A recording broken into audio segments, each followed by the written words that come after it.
Okay mga ka-viewers, ito na po yung bahagi ng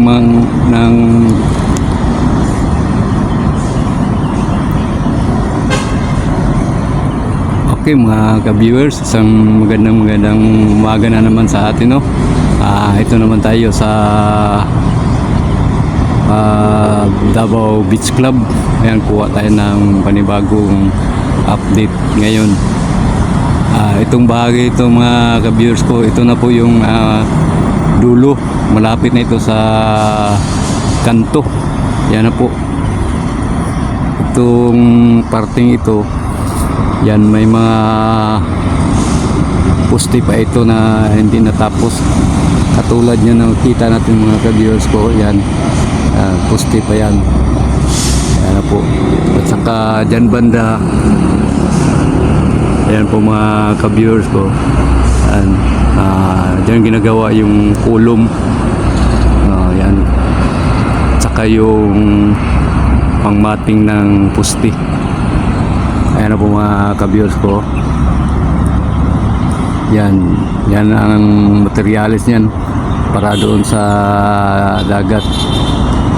Saka itong malaking drill machine nila, parang nasira yata ito. Yan na po. Yan mga ka-viewers ko. Yan po mga ka-viewers, kitang-kita po natin, oh. Tapos na yung mga ibang pusti.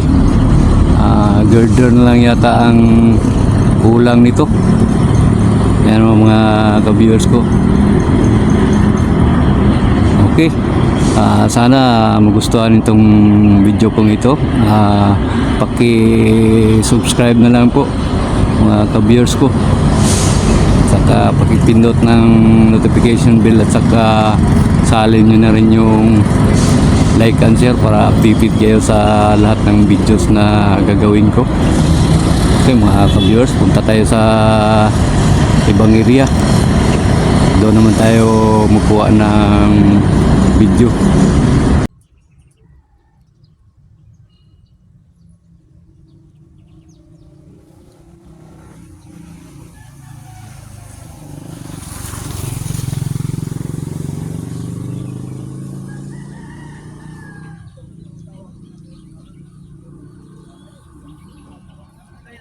Yan na po mga ka-viewers ko.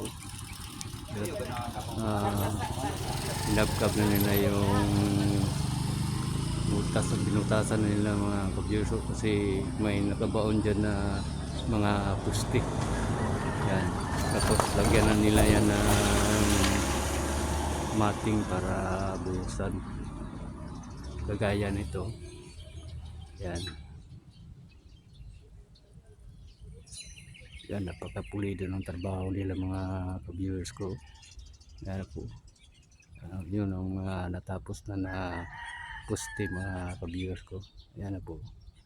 Ngayon walang trabaho ngayon kasi lunch break eh. Kaya medyo nakakuha tayo ng video dito. Okay, punta tayo sa kabilang area.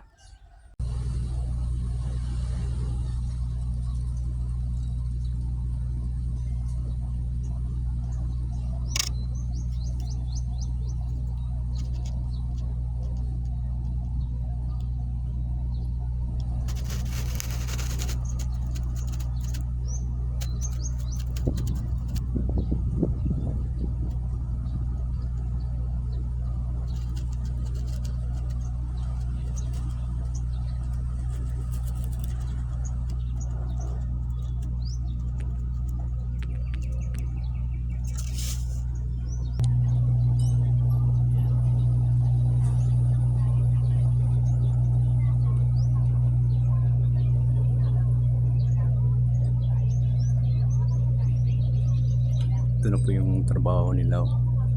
Hello, pulido talaga. Ang gandang pagkatrabaho nila mga ka-viewers ko. Ayan, ayan po.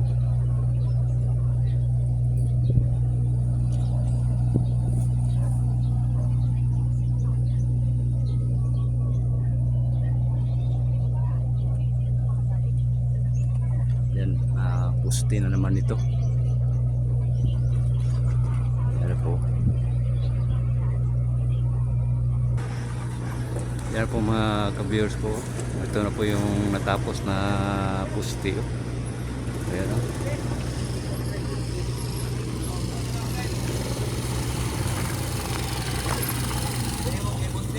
Yan po mga ka-viewers ko. Yan ang trabaho nila. Napakatibay o.